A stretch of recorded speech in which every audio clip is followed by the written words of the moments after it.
नमस्कार बच्चों, स्वागत है आप सभी का आपके अपने YouTube चैनल पर। ओके, आने वाला जो टाइम है ना, आपके केमिस्ट्री और फिजिक्स का एग्जाम है, 4 दीजिएगा। ठीक है, मेरी शुभकामनाएं आप लोगों के साथ हैं। ठीक है, चलिए बच्चों, आज हम लोग हल करने वाले हैं लेक्चर 144 क्लास 12th केमिस्ट्री विलियन चैप्टर का एनसीईआरटी एक्सरसाइज नंबर 2.35। ठीक है, ये दुनिया का नंबर 1 एजुकेशनल प्लेटफॉर्म है जहां पर आप केमिस्ट्री के सारे सॉल्यूशन मिलेंगे आपको एनसीईआरटी के।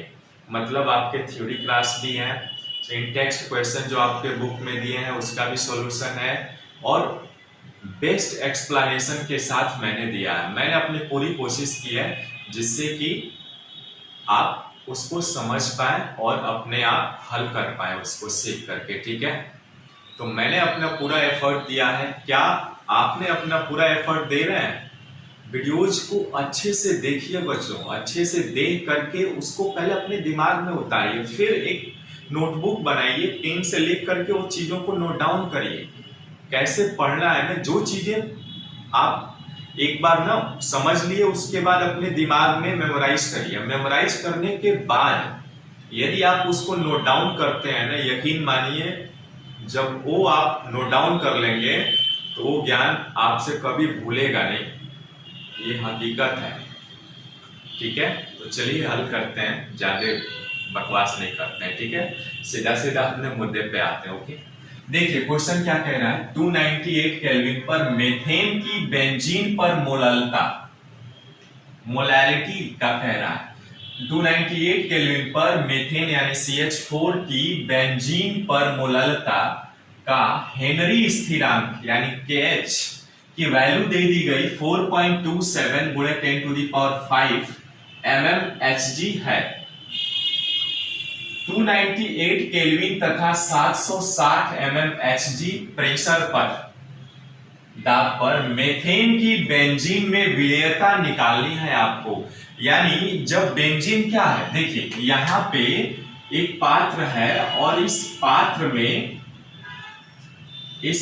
में क्या किया गया है, बेंजीन है ना, इसको बंद कर दिया गया है अच्छे से। यानी इस बेंजीन में मेथेन को कंप्रेस्ड करके, जैसे आप कोका कोला वगैरह पीते हैं ना, तो क्या होती है, CO2 गैस को हाईली कंप्रेस्ड करके उसमें दबाया जाता है।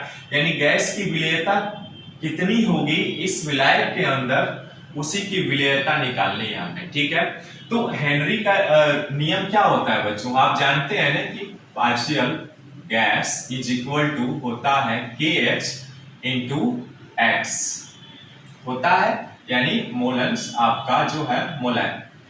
अब यहाँ पे X गैस का, अब चूंकि ये जो आपका मोल फ्रैक्शन है यानी X का जो वैल्यू है, X यहाँ पर कैसे प्रदर्शित कर रहा है, मोललता में, यानी उसकी जो कंसंट्रेशन है ना, सांद्रता, उसको किस में निकालना है, मोललता में निकालनी है ना। यानी अब यहाँ पे चूंकि ये मोललता निकलेगी, यानी यहाँ पे X क्या है, इसको मैं लिख सकता हूं P gas is equal to KH into इसको कंसंट्रेशन C कर देता हूं, मोलल कर देता हूं। ठीक है, मोलैलिटी निकालनी है हमको। ठीक है, वही चीजें पूछ रहा है कि विलेयता निकालिए, बताइए कितना होगा। तो आप देखिए पार्शियल प्रेशर कितना दिया गया, P गैस का मान कितना है 760 mmHg, KH का मान आपको दिया गया है कितना है 4.27 गुणे 10 टू द पावर 5 mmHg, ये दिया हुआ है बच्चों। ठीक है, और हमें निकालना क्या है, कंसंट्रेशन निकालना है, जो मोलैलिटी निकालनी है हमको, है ना, मोलल।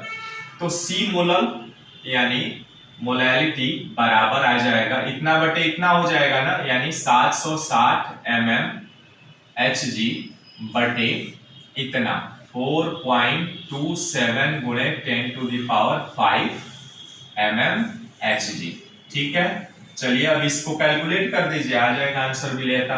mm से mm कैंसिल, Hg से Hg कैंसिल। ठीक है, अब देखिए यहाँ पे बचा आपका 760 बटे 4.27 गुणे 10 टू द पावर 5, इतना बचा। अब मैं क्या करता हूं, इसके दशमलव को हटाता हूं। ठीक है, 2 अंक के बाद दशमलव है ना, तो इसको मैं क्या करता हूं 760 बटे 427.00 गुणे इसको लिख देता हूं 10⁻³ हो जाएगा ये, क्योंकि 2 100 से गुणा करा दिए तो इस पर घात बचा 3। 10 को ऊपर ले चलते हैं, ऊपर ले चलेंगे तो कितना आएगा देखिए 760 बटे ये दशमलव के बाद 0 कैंसिल आउट हो जाएंगे, यानी 427 गुणे 10⁻³ ठीक है। अब इसको भाग दीजिए 760 में 427 तो ये आएगा आपका 1.78 गुणे 10⁻³ मोल पर केजी आएगा, है ना, मोल पर केजी इनवर्स। ठीक है, तो ये आपका सी मोलर जो है वो इतना आएगा बच्चों 1.7, और यही आपसे पूछ रहा था, थोड़ा सा बस आपको फार्मूले कंठस्थ होने चाहिए। ठीक है, अब यहाँ पे विलेयता आपने कितनी निकाल दी 1.78 गुणे 10⁻³ मोल पर केजी आ जाएगा। ठीक है, मिलता है फिर नेक्स्ट वीडियो में। यदि कुछ सीखने को मिला हो तो प्लीज चैनल को सब्सक्राइब करिए, लाइक करिए और शेयर करिए उन बच्चों को जो पढ़ना चाहते हैं। ठीक है, ये आपके टीचर का रिक्वेस्ट है आपसे। नमस्कार।